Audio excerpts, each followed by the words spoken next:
Thank you speaker. గతంలో కూడా గౌరవ సభ్యులు విప్పు గారు వీళ్ళ ఐలయ్య కానీ శ్రీహర్ గారు కానీ ఇప్పుడు మాట్లాడిన గౌరవ సభ్యులు రాజేశ్వర రెడ్డి గారు ఇవన్నీ నిజంగా కూడా ప్రాబ్లమేటిక్ ఉన్న డివిజన్స్ అధ్యక్ష, రెవెన్యూ డివిజన్ అధ్యక్ష. నాకు తెలిసి ఎందుకంటే ఆలేరు కూడా నేను ఎంపీగా ఉన్నప్పుడు నా పరిధిలోకి వచ్చే భక్తుల్లో కూడా వనపర్తి నారాయణపేట 2 జిల్లాలకు చేర్యాలు అయితే ఆ గత ప్రభుత్వం చేసింది ఎంత అన్యాయం అంటే ఆ ప్రజలకు చేర్యాలంటే పోరాటాలకు గడ్డ. అదొకప్పుడు అసెంబ్లీ కాన్స్టిట్యున్సీ. ఆ కాన్స్టిట్యున్సీని హుస్నాబాద్ ఏసీబీ దగ్గరికి పోవాలి, అగ్రికల్చర్ ఏమో గజ్వేల్ పోవాలి, కలెక్టర్ సిద్దిపేట.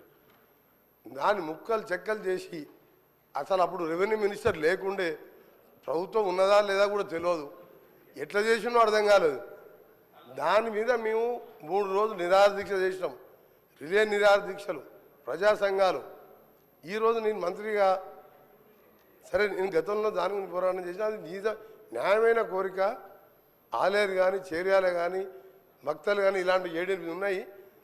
సహచర మంత్రివర్యులు గౌరవనీయులు పొంగులేటి శ్రీనివాసరెడ్డి గారిని వారి ద్వారా ముఖ్యమంత్రి గారు కూడా మేమందరం కూడా యాజ్ ఏ మంత్రిగా నేను మాట్లాడతాను. కానీ సభ్యులు రాజేశ్వర రెడ్డి గారు చెప్పినట్టు ఆ కుమరవెల్లి దేవస్థానంతో పాటు అసలు ఇబ్బందులు కాదు అధ్యక్ష, ప్రజా సమస్యలు వేరు.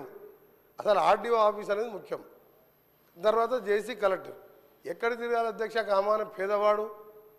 దీని మీద గౌరవ రెవెన్యూ మినిస్టర్ గారికి రిక్వెస్ట్ చేస్తున్నా యాజ్ ఏ కొలీగ్ మినిస్టర్గా జెన్యున్ కోరికలను కూడా మనం మన సభ్యులైనా ఆ సభ్యులైనా నా రిక్వెస్ట్ అయినా దాని మీద కన్సిడర్ చేయాలని రిక్వెస్ట్ చేస్తున్నాను. ఇంకా రాష్ట్రంలో ఎక్కడెక్కడైనా ఇలాంటివి ఉంటే చేస్తే ప్రజలకు అందుబాటు.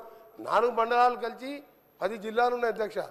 వనపర్తి 4 మండలాలకే ఒక జిల్లా ఉంది, ములుగు 4 మండలాలకే ఒక జిల్లా ఉంది, నారాయణపేట 5 మండలాలకే ఒక జిల్లా ఉంది.